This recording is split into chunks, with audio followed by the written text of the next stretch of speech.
안녕하세요.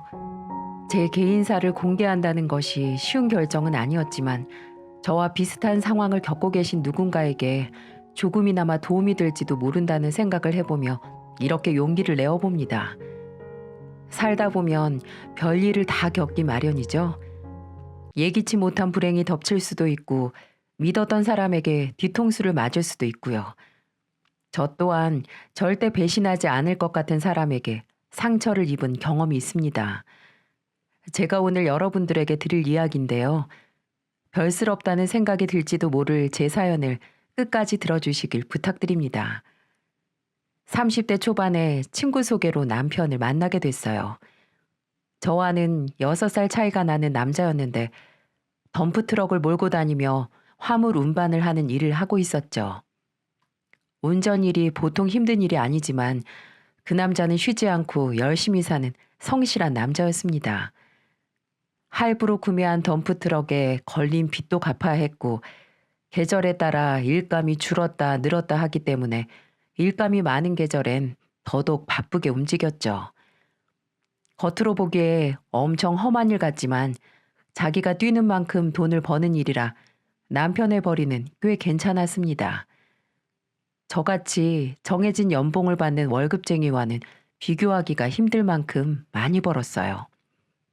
비록 그땐 남편에게 빚이 좀 있었고 남편이 실질적인 가장 역할을 해야만 했던 넉넉지 못한 집안이 마음에 걸리긴 했지만 성실하고 능력 있는 사람이니까 얼른 자리를 잡을 수 있을 줄 알았습니다. 그래서 별 고민 없이 그 남자와의 결혼을 결심했죠. 하지만 결혼을 하고 실제로 부대 끼며 살다 보니까 제 예상과는 다르게 시댁 문제가 불거지기 시작했습니다. 시어머니는 아주 오랫동안 식당 종업원으로 일을 하고 계셨는데요. 한량기가 있는 시아버지 덕분에 온갖 고생을 다하시며 허리 한번 펴지 못하고 사셨지만 원래 성격이 온화하셔서 좀처럼 인상을 찌푸리는 일이 없었습니다. 특히 저를 무척 예뻐하시며 귀하게 여겨주셨고요. 작은 거라도 무조건 저 먼저 챙겨주시고 멀리 사는 저희에게 이것저것 못 보내줘서 안달이셨죠. 절 부를 때도 며느리가 아닌 우리 딸 이렇게 부를 정도로 애정을 보이셨어요. 결혼을 하면 시어머니와의 관계가 제일 어렵다고들 하지만 저에겐 전혀 해당되지 않는 말이었습니다. 그런데 문제는 시어머니가 아니라 시아버지였어요. 젊었을 적 공장에 다니다가 사고로 한쪽 손을 잃은 시아버지는 그 뒤로부터 한량의 길을 걸었다고 합니다. 어린 자식들과 마누라를 건사할 생각은 하지 않고 오직 손을 잃은 것에만 한탄하며 방탕한 생활을 이어갔다고 해요. 일은커녕 도박판만 전전하고 알코올 중독자 수준으로 아예 술병을 붙잡고 살았다고 하네요. 손을 잃은 사고는 안타까운 일이지만 그렇다고 무책임한 가장을 자처하면 되겠습니까? 남편이 그 모양이었으니 당연히 시어머니 인생이 고달파질 수밖에요. 생때 같은 자식들을 굶길 순 없었기에 어머니는 애를 들쳐업고 밤낮 없이 일을 했답니다. 그런데도 시아버지는 눈 하나 깜빡하지 않고 페인처럼 인생을 낭비했다죠. 이마저도 남편에게 걸러들은 이야기였으니까 제가 듣지 못한 속사정은 더더욱 절절했을 겁니다. 제가 시아버지를 처음 봤을 때도 벌건 얼굴에 술 냄새가 풀풀 풍겼으니까 말 다 한 셈이죠. 언젠가 시어머니한테 아버님에 대한 얘기를 살짝 물었던 적이 있었습니다. 그런데도 시어머니는 그런 시아버지를 감사기만 하시더라고요. 그 양반이 손이 멀쩡했을 땐 정말 성실하고 좋은 남자였지. 에휴, 손을 다치면서 마음도 같이 다쳐서 저래. 술도 많이 자시고 제멋대로 살지만 그래도 마누라 자식 새끼한테 손찌검 한번 하지 않았어. 본성은 착한데 팔자가 드세가지고. 그런 생활이 수십 년째니까 인이 박혀서 그런 걸까요?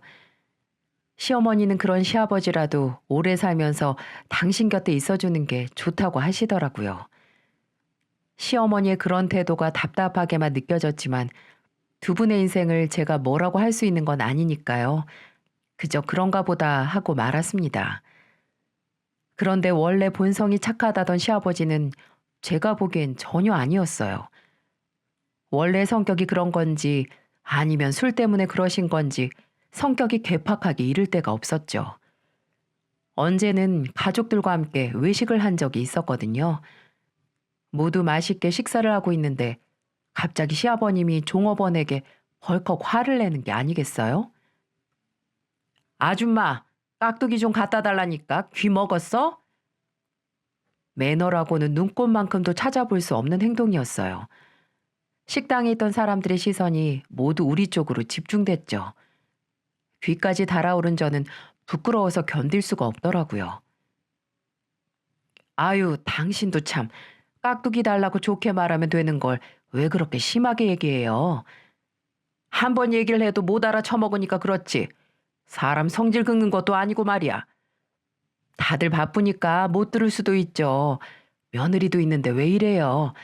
다음부터는 사람 많은 데서 목소리 높이고 그러지 마요. 뭐야? 당신도 식당에서 일한다고 편드는 거야? 참나 기가 막혀서 원. 처음에는 어쩌다 그럴 수도 있겠다 싶었어요. 그런데 문제는 당신의 감정에 따라 불쑥 튀어나오는 행동이 반복적이라는 점이었어요. 운전을 하시면서 조금이라도 신경을 건드는 일이 생기면 신경질적으로 경적을 누르는 일은 다반사였고, 그러다 보니 다른 운전자와의 시비가 걸리는 일도 잦았죠. 저는 시아버님이 그럴 때마다 가슴이 뛰었지만 시어머니와 시누이는 그런 일에 달관했다는 듯 그저 소리 없는 한숨만 내쉴 뿐이었습니다. 어디 그만하면 다행이게요. 시아버지가 아무리 술에 취해도 손찌검 한 번 없었다는 시어머니의 장담도 허울 뿐이었어요. 당신께서 이기지 못할 만큼 술을 드신 날에는 아주 공격적으로 변해서 고성과 함께 온 집안의 물건이 휙휙 날아다닌답니다. 실제로 때리지는 않지만 폭언과 과격한 행동을 서슴지 않는 거죠. 성질대로 한바탕 구판을 벌이고 난 뒤에는 그대로 드러누워 코를 골고 해가 중천에 뜰 때까지 자다가 겨우 눈을 뜨면 본인이 한 일에 대해선 조금도 기억하지 못하는 일이 반복되는 거예요. 참 대단한 시아버님이시죠? 이렇게 개차반 같은 인생을 사는 시아버지는 가족은 물론이고 다른 사람들에게까지 피해를 끼친다는 것도 큰 문제였어요. 어느 날 시어머니를 모시고 식사를 하고 있는데 어머니한테 전화가 한 통 걸려오는 겁니다. 전화 통화를 한 뒤 낯빛이 하얗게 질린 시어머니는 안절부절하지 못하시더라고요. 왜요? 어머니 무슨 전화길래 그러세요? 아유, 이 일을 어쩌면 좋니? 지하철 지구대에서 연락이 왔는데 이 양반이 글쎄 지하철에서 난동을 부렸다지 뭐냐. 아유, 술에 취해서는 사람들이랑 시비가 걸려서는 쌩 난리를 피웠단다. 네? 지하철에서 난동을요? 참 황당합니다. 술에 취해서 지하철에서 행패를 부리다가 쇠고랑 차는 사람 뉴스에서만 봤는데 내 시아버지가 그런 사람이라는 게 정말 참담하더군요. 그런 시아버지와 수십 년을 함께 산 시어머니한테는 죄송한 말씀이지만 전 그런 남편이라면 단 하루도 같이 살 수 없을 것 같아요. 급한 대로 시어머니를 모시고 지하철 지구대로 갔죠. 거기엔 인사불성이 된 시아버지가 의자에 앉아 축 늘어져 있더군요. 경찰관이 저희를 못마땅한 눈으로 보면서 날선 한마디를 합니다. 지하철역에서 승객 멱살 잡고 우통 벗고 소변도 보고 아주 난리도 아니었습니다. 일부 기물 파손된 것도 있으니까 그건 따로 청구가 되실 거예요. 이런 일 한두 번 아니죠? 솔직히 말씀드려서 거의 이 정도면 가족들이 조치를 취하셔야 돼요. 네, 아유, 죄송합니다. 선처 부탁드립니다. 못된 송아지 같은 남편을 둔 죄로 시어머니가 연신 고개를 수그립니다. 저희는 정신을 차리지 못하는 시아버지를 택시에 실어서 겨우 집으로 옮길 수 있었어요. 아휴, 못난 시아버지 때문에 며느리 고생만 시켰네. 미안하다. 어머니가 왜 미안해요? 술 드시는 아버님이 미안해 하셔야지. 그래도 네 시아버지 너무 미워하지 마라. 그렇게 나쁜 사람이 아닌데 나이를 먹어서 그런지 더 그런다. 나이를 먹으면 더 그래야 하는 게 아니라 덜 그래야죠. 그런 말이 목구멍까지 기어올랐지만 겨우 삼켰습니다. 정말 100번 양보해서 객관적으로 보려고 해도 가족들을 힘들게 하는 시아버지 행동은 너무 심하다고 생각했어요. 과거 친정아버지도 택시 운전을 하시다가 교통사고로 한쪽 다리를 다쳐서 지금도 쩔뚝거리시거든요. 그런데 저희 아버지는 좌절은커녕 불편한 한쪽 다리를 갖고도 지금까지 택시 운전을 하고 계세요. 운전할 때 쓰는 다리는 오른쪽 다리지 다친 왼쪽 다리는 운전과는 아무 상관없다며 오히려 너털 웃음을 터뜨리셨죠. 그렇게 지금까지 가장의 역할을 충실하게 하고 계십니다. 시아버지가 친정아버지랑 똑같아야 한다는 건 아니지만 본인의 신세 한탄만 하며 인생을 망치는 건 잘못된 선택이 분명합니다. 남편도 저와 생각이 다르진 않았지만 그런 성질머리가 고쳐질 아버지였다면 진즉 사람처럼 살았을 거라며 고개를 젓더군요. 다시 말해 시댁 식구들은 시아버지를 거의 포기하고 있는 상태였어요. 하지만 문제는 그런 시아버지의 비상식적인 행동이 저희에게까지 영향을 미치고 있다는 점이었어요. 어느 날 남편과 저녁을 함께 먹고 있는데 시아버님이 전화를 걸어오셨더라고요. 남편이 밥을 먹다 말고 아버님과 통화를 하는데 수화기 너머로 들려오는 아버님의 황당한 요구가 제 귀에 전부 다 들리는 겁니다. 예, 아버지, 무슨 일이세요? 너 돈 있냐? 돈 있으면 나한테 지금 50만 보내라. 50이요? 갑자기 왜요? 이유는 묻지 말고 시간 없으니까 빨리 보내봐. 아, 그래요? 알겠어요, 그럼. 다짜고짜 돈을 보내라는 말에 당황한 남편은 무슨 일이 생겼나 싶어서 바로 돈을 보내드렸어요. 전 솔직히 좀 깨름칙했지만 용돈 한 번 드렸다고 생각할 참이었죠. 그런데 돈을 보내고 난 뒤 1시간쯤 지났을까요? 아버님이 또 전화를 해서는 다시 돈을 보내라고 하는 겁니다. 예? 아니 무슨 일이시길래 자꾸 돈을 보내래요. 50 보내드린 지가 얼마나 지났다고. 설마 아버지 혹시 또 정성 가셨어요? 아야 임마 길게 말할 시간이 없다니까. 이러다가 자리 뺏겨. 얼른 50만 보내봐. 아유 아버지. 평소에도 하루가 멀다 하고 정성 카지노에 드나드셨던 아버님이셨습니다. 있는 돈 없는 돈 다 날려먹고 나서야 겨우 멈출 수 있었는데 또 어디서 쌈짓돈이 생겼는지 도박에 빠진 모양이었어요. 도박할 돈이 다 떨어지자 자리에서 일어날 생각은 하지도 않고 남편에게 전화를 한 거였죠. 남편이 지끈거리는 머리를 감쌉니다. 술에다가 도박까지 머리가 아프지 않을 리가 없겠죠. 자꾸 엇나가기만 하는 아버지 때문에 제 속이 아닐 겁니다. 여보, 아버님한테 절대 돈 보내드리면 안 돼. 그 돈 들여봤자 도박하거나 술 드시는데 전부 쓰실 거야. 돈 드리려면 어머니한테 드려야지. 절대 아버님한테 드리면 안 돼. 알겠지? 아휴, 나도 알아. 아휴, 그런데 저렇게 막무가내시니 내가 미치겠다 정말. 남편은 시어머니한테 전화를 걸어서 아버지가 또 도박하는 것 같다고 말을 했어요. 어머니 한숨 소리가 저한테까지 다 들립니다. 남편은 아버지가 돈을 달라고 해도 절대 내주지 말라며 어머니께 신신당부를 했죠. 알겠다고는 답하셨지만 순하디 순한 어머님이 아버지 등살을 이겨낼 수 있을지 모르겠네요. 눈이 벌게진 아버님이 행패라도 부리시면 견디지 못하고 돈을 내놓으실 게 눈에 선하거든요. 남편도 그런 걱정이 되나 봅니다. 본인이 돈을 주지 않으면 어머니를 괴롭힐 게 뻔하니까 차라리 돈 100이라도 내어드리는 게 어떻겠냐고 제게 묻더라고요. 안 돼. 한 번이라면 그렇게 해드릴 수 있지만 아버님은 또 그러실 게 뻔해. 당신이 부모님 걱정하는 건 이해하는데 이런 식으로는 절대 해결 못해.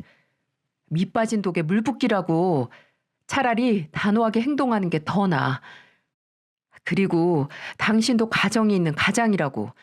언제까지 뒤치다거리 할 수 없는 거잖아. 내 말 무슨 말인지 알아듣지? 남편이 마지못해 고개를 끄덕였어요. 하지만 아버님의 횡포는 거기서 그치지가 않았습니다. 제 예상대로 시어머니를 못살게 굴어서 돈을 쥐어짠 모양이더라고요. 시누이가 그간 있었던 일을 남편에게 살짝 알린 모양이었어요. 남편이 분통을 터뜨렸지만 딱히 할 수 있는 일이 없었습니다. 그런데요, 시아버지가 또 남편에게 전화를 걸어오는 게 아니겠어요? 저는 시아버지가 또 남편에게 무슨 억지를 쓰려는지 귀를 쫑긋 세웠습니다. 시아버지와 통화를 하던 남편이 눈을 동그랗게 뜨는 거예요. 네? 신용카드요? 그래, 나도 자식이 준 신용카드 한번 써보자. 그렇다고 내가 펑펑 쓰겠니? 그저 담배나 사다 피우고 소주나 한두 병씩 사다 먹는 거지. 어떠냐? 용돈이 정 어려우면 그 정도는 해줄 수 있지? 아버지, 제가 그 말을 어떻게 믿어요? 신용카드로 어떻게든 돈 마련해가지고 도박하려는 거 아니에요? 지난번에도 엄마한테 돈 달라고 난리를 피웠다면서요. 뭐? 그 옆엔 내가 그렇게 말하든? 난리는 무슨 난리? 그럼 나도 숨 쉬는 사람인데 땡전 한 푼 없이 어떻게 사냐? 그 옆엔 내가 돈을 쥐고 내놓질 않으니까 내가 너한테 자꾸 손을 벌리는 거 아니야. 엄마가 무슨 돈을 쥐고 살아요? 아버지 때문에 엄마가 어떻게 살았는지 다 잊었어요? 이놈의 새끼가 옛날 이야기는 또 왜 꺼내고 지랄이야, 지랄은. 카드 내놓을 거 아니면 당장 끊어. 아버님의 억지가 정말 가관이었어요. 불안해진 저는 남편을 단단히 단속을 시켰죠. 여보, 혹시라도 절대 카드 드리면 안 돼. 만약 아버님한테 카드 드리면 흥청망청 금방 다 써버리실 거야. 아휴, 나도 알아. 절대 안 드릴 테니까 걱정하지 마. 마음 약한 남편이지만 그래도 시어머니처럼 다 받아주진 않아서 다행이었습니다. 남편은 그럴 일 없다며 절 안심시켰죠. 그렇게 며칠쯤 지났을까요? 전 걸려오는 전화를 보곤 깜짝 놀라고 말았습니다. 시아버지에게서 온 전화였어요. 전 불안한 마음으로 통화 버튼을 눌렀죠. 여보세요? 새아기냐? 나다. 네, 아버님, 어쩐 일이세요? 직접 전화를 다 주시고. 다른 게 아니라 너한테 긴히 의논할 일이 좀 있어서. 의논이요? 뭔데요? 내가 말이다. 얼마 전에 사정이 있어서 차를 처분했거든. 그런데 영 다니기가 불편하지 뭐냐. 그래서 중고차 단지에 구경을 와봤는데 나한테 딱 맞춤인 차가 눈에 띄지 않겠어? 가격도 괜찮고 상태도 아주 좋고. 그래서 요 놈을 데리고 가려는데 내가 지금 자금 사정이 별로 좋질 않아. 수일 내로 돌려줄 테니까 우선 네가 좀 해줄 수 있나 싶어서 전화했다. 네? 얼마나요? 이게 원래 1200짜리인데 싸게 나와서 980 정도면 될 것 같다. 그 정도 돈은 가지고 있지? 네? 980이요? 아버님, 저희 당장 그런 돈은 없어요. 뭐? 없어? 아니, 둘이 벌면서 사는데 그만한 돈도 없다는 말이야? 네, 여기저기 들어가는 돈도 많고요. 묶여있는 돈도 있고요. 갑자기 그런 돈을 어떻게 해드려요? 넌 참 말을 정남이 없이 하는 재주가 있구나. 그러니까 너희들 쓸 돈은 있는데 나한테 내줄 돈은 없다는 거 아니냐? 아버님, 그런 말은 아니고요. 그런 말이 아니기는 뭐가 아니야? 시아버지가 어렵게 부탁을 하면 어떻게든 들어줄 생각은 안 하고 단칼에 거절을 하는데 누가 봐도 그런 거지. 그러고 보니까 나문이가 신용카드도 내놓질 않고 용돈도 안 주겠다고 하는 걸 보면 뒤에서 다 네가 조종해서 그런 거 아니냐? 네? 조종이요? 내가 귀한 아들 죽자 살자 키워서 너랑 살라고 내줬으면 뭐 돌아오는 게 있어야 할 거 아니냐? 니들이 언제 나 쓰라고 목돈 한번 내놓은 적 있냐? 그렇다고 뭐 커다란 걸 사준 적이 있냐? 그깟 900이 없다고 입 닦은 널 보면 분명 너 때문에 나문이가 변한 게 틀림없다니까. 정말 기가 막히더군요. 중고차 살 돈이 없는데 중고차 단지에는 왜 가신 걸까요? 처음부터 저희에게 중고차 한 대를 사달라고 할 생각이셨겠죠. 남편에게 계속 먹히지가 않으니까 제게 직접 전화를 하신 걸 테고요. 원하는 걸 얻지 못한 시아버지가 제게 악담을 쏟아냈습니다. 하지만 저도 더 이상 참아줄 생각이 없었어요. 아버님, 입은 삐뚤어져도 말은 똑바로 하라고 그랬어요. 아버님 손에 돈이 쥐어지면 그 돈이 전부 다 어디로 가요? 다 도박꾼들 주머니 속으로 들어가잖아요. 그리고 저희한테 자식 노릇 말씀하시기 전에 아버지 노릇 똑바로 하셨는지부터 되돌아보세요. 수십 년 동안 힘들게 산 어머니 보기에 부끄럽지도 않으세요? 뭐라고? 너 지금 날 가르치려는 셈이냐? 있는 사실을 그대로 말씀드린 겁니다. 아버님이 가족들이 어떻게 살든 신경 끄시는 건 좋은데요. 적어도 가족들에게 피해는 끼치지 말았어야죠. 양심이 조금이라도 있으면 편의점 알바라도 하셔야 하는 거 아니에요? 언제까지 술병 끼고 도박만 하면서 사실 건데요. 아니, 뭐라고? 저에게 일침을 맞은 아버님은 전화를 끊었습니다. 저도 평소 하고 싶었던 말을 이참에 모조리 꺼내 쏘아붙인 거죠. 솔직히 속이 좀 시원했어요. 아무도 아버님한테 쓴소리할 생각조차 하지 않으니까 저라도 해야 했습니다. 그런데 다음날 새벽 6시에 아버님한테 또다시 전화가 걸려오는 게 아니겠어요? 저는 혹시 무슨 일이라도 생긴 줄 알고 다급하게 전화를 받았죠. 여보세요? 아버님, 이 시간에 무슨 일이세요? 해가 뜬 지가 언젠데 아직도 자는 거냐? 네? 아니, 무슨 일이신데요? 며느리한테 아침 문안 인사 한번 받고 싶어서 내 전화했다. 네? 아침 문안 인사요? 그게 무슨... 내 친구들한테 얘기 들어보니까 다들 며느리들이 간밤에 잘 주무셨는지 아침은 뭘 드시는지 묻는다고 하더라. 그런데 넌 어쩜 그런 전화 한 통이 없냐? 시아버지한테 대들 줄만 알았지. 그런 기본적인 예의는 모르지? 황당해서 말이 다 안 나오더군요. 다짜고짜 새벽에 전화를 해서는 문안 인사를 하지 않는다고 시비를 거는 겁니다. 분명 저랑 말다툼을 한 일에 대해서 안갚음을 하는 거였어요. 남편에게 말했더니 한숨을 푹 쉬며 인상을 찌푸리더군요. 자기가 따로 얘기를 할 테니까 신경 쓰지 말라고만 합니다. 하지만 시아버지의 유치한 괴롭힘은 아주 오랫동안 지속적으로 시작이 됐죠. 명절에 모처럼 식구들끼리 모여서 음식을 장만하고 있으면 가만히 계시다가도 슬쩍 다가와 핀잔을 줍니다. 넌 전을 부치는 거냐, 으깨는 거냐? 상에 올릴 전이면 모양을 예쁘게 할 생각을 해야지. 기름 붓고 부치기만 한다고 전이냐? 조상님들이 전 드시려다가 말고 돌아가시겠다. 그럼 저도 지지 않고 그 말에 보태서 응수를 했어요. 조상님이 제 전 모양 보고 돌아가시면 더 좋죠. 이제 차례상 안 차려도 되는 거잖아요.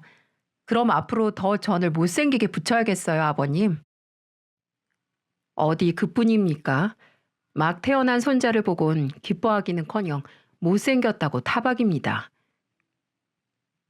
참나, 귀한 손주를 그렇게 기다렸는데 하필 왜 널 닮아가지고. 아유, 코가 납작해서 아주 큰일이다. 큰일이야. 아버님, 절 닮은 게 천만다행이죠. 만약 우리 애기가 아버님이나 남편 닮았으면 코미디언 시켜야 했을 거예요. 뭐라고? 그게 무슨 소리냐? 사실이 그렇죠. 저니까 아버님 아들 데리고 사는 거라고요. 요새 그런 얼굴로는 장가 절대 못 가요. 그러니까 결국은 내가 못생겼다는 말이냐? 한마디도 지지 않은 제가 얼마나 얄미울지 이해가 가더라고요. 시아버지에게 버릇없이 구는 며느리라고 해도 어쩔 수 없었습니다. 이런 시아버님한테 길을 잡히면 평생 끌려다니고 말 테니까요. 부당한 일에는 당당하게 아니라고 말하고 거절할 수 있어야 한다고 생각했어요. 그래야 시아버지가 엉뚱한 생각을 하지 못할 겁니다. 시아버지는 틈만 나면 절 못살게 굴고 전 그런 시아버지한테 눈 한 번 깜빡거리지 않고 할 말 다 했고요. 그런 아슬아슬한 사이로 지낸 지 2년쯤 되었을까요? 어느 날 시어머니가 맥주 한 잔을 하자며 절 몰래 불러내시더라고요. 시어머니 생신날이라서 남편과 함께 시댁에 방문한 날이었는데 그날도 목리를 부리는 시아버지와 한바탕 다툼이 일었었죠. 시아버지는 저한테 못 배워먹은 년이라고 악담을 쏟아냈고 저는 그런 시아버지한테 이제 못 배워먹은 며느리한테 용돈 받을 생각은 접으라고 맞섰습니다. 아휴, 못나게 구는 네 시아버지 때문에 많이 힘들지? 네가 일부러 더 단호하게 구는 거 잘 알고 있다. 우리 식구들 중에 아무도 그 양반한테 잔소리를 하는 사람이 없으니까 네가 나선 거겠지. 그 양반이 너한테 못되게 구는 걸 보니까 내가 너한테 너무 미안해지더구나.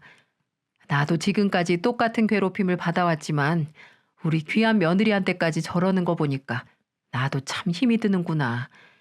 그런데 어쩌겠니. 미우나 고우나 죽을 때까지 데리고 살아야 하는 남편인걸. 빵점짜리 남편이지만 그래도 나한테는 소중한 사람이어서 그렇단다. 너도 언젠가는 내 마음을 알게 될 거야. 시어머니가 눈물을 훔치며 속마음을 전했습니다. 제게 미안해하시는 진심된 마음은 감사했지만 미워 죽겠는데 왜 데리고 살려고 하시는지는 잘 이해하지 못하겠어요. 돈도 안 벌어 그렇다고 잘해주지도 않아 서로 애정도 없어 매일같이 사고만 치는데 요즘 같은 세상에 왜 죽을 때까지 살아야 할까요? 깨끗하게 도장 찍고 각자 갈 길 가면 그만인걸요. 물론 그런 말까지는 입 밖으로 내지는 않았지만 말입니다. 아무튼 시어머니는 절 안쓰럽게 생각했지만 절 못마땅해 하는 시아버지의 심술도 점점 잦아들고 있었습니다. 제가 지지 않고 일관되게 나오니까 더 이상 만만하게 보지 않는 거겠죠. 여전히 툭탁거리긴 하지만 무리한 요구나 엉뚱한 행동은 좀 덜 하셨어요. 하지만 그렇게 시아버지에 대한 고민을 한시름 놓고 있을 때쯤 제가 뒷목을 잡고 쓰러질 만한 사건이 제게 벌어졌습니다. 그건 시아버지가 아닌 남편이 사고를 치고 만 것이었는데요. 친구들 모임에 갔던 남편이 그만 음주운전 단속에 적발되고 만 것이었죠. 그것도 면허 취소 수준이어서 빼도 박도 못하는 상황이었어요. 벌금도 벌금이지만 운전으로 먹고 사는 사람이 면허 취소를 받았으니 이 얼마나 막막한 상황입니까? 덤프트럭 대출금도 아직 멀었는데 그 많은 돈은 무슨 수로 갚아야 할까요? 당신 미쳤어? 술을 마시고 왜 운전대를 잡아? 대체 어떡하려고 해? 미안해. 대리가 하도 잡히질 않아서 잠깐이니까 괜찮겠다 싶었는데 내가 진짜 미쳤나 보다. 후회를 하지만 이미 늦었습니다. 당장 운전을 하지 못하니 일감도 받을 수 없었고요. 저도 이제 3살 된 애를 키우느라 휴직 중이었고요. 남편이 느닷없이 백수신세가 되는 바람에 이제 당장 저희 집에는 돈을 벌 사람이 없었습니다. 어쨌든 일은 벌어져 버렸고 그렇다고 이대로 주저앉아서 낙담만 하고 있을 수도 없었어요. 내가 다른 일을 구해볼 테니까 너무 걱정하지 말고 있어. 설마 굶어 죽게 하겠어? 남편의 큰 소리가 못 믿어왔지만 달리 뾰족한 수가 없었기에 지켜볼 수밖에 없었습니다. 그리고 며칠 후 남편은 공사 현장에서 잡부를 하며 일당을 받는 일을 구했다고 하더군요. 일이 고된 거야 말할 필요도 없었고 남편이 화물 운송을 통해서 버는 돈에 비하면 턱도 없이 적었지만 그래도 가만히 있는 것보다는 100번 나았습니다. 저도 이참에 애를 좀 어디에다 맡기고 취업을 해야겠다고 마음을 먹고 있었어요. 남편 혼자 벌어서는 우리 세 식구 건사하기가 불가능했거든요. 생활비는 물론이고 트럭 대출금까지 더한다면 둘이 벌어도 부족할 판이었어요.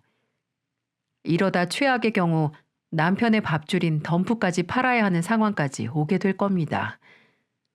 지금은 운전을 하지 못하지만 면허 취소 결격 기간이 끝나면 다시 면허를 재취득해서 밥벌이를 해야 하는데 말이죠.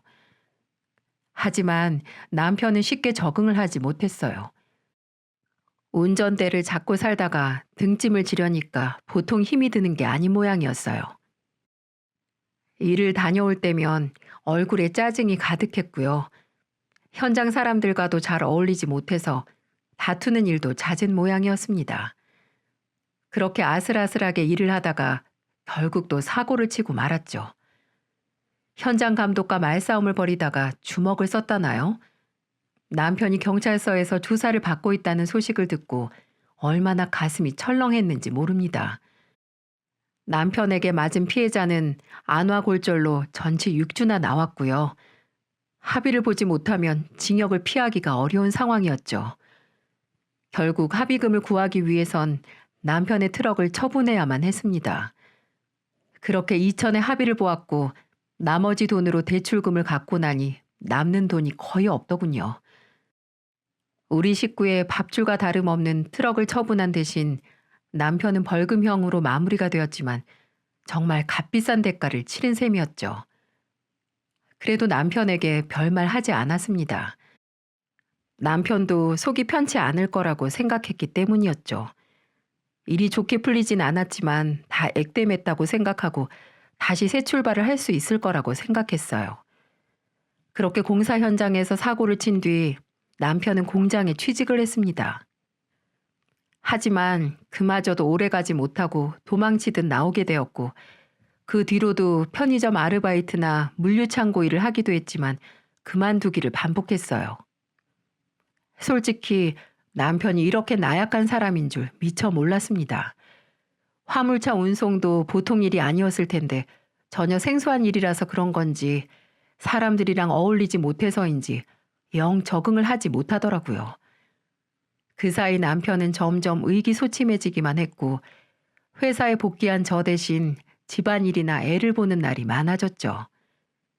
전 그냥 조용히 기다렸어요.